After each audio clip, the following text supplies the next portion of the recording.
ஆவியினாலே அபிஷேகம் செய்து, ஆவியினாலே அபிஷேகம் செய்து, அன்பு வசனத்தால் நடத்துகின்றாரே, அன்பு வசனத்தால் நடத்துகின்றாரே.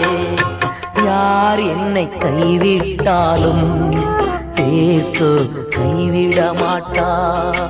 யார் என்னை கைவிட்டாலும் இயேசு கைவிட மாட்டார், கைவிட மாட்டார், கைவிட மாட்டார், கைவிடவே மாட்டார்.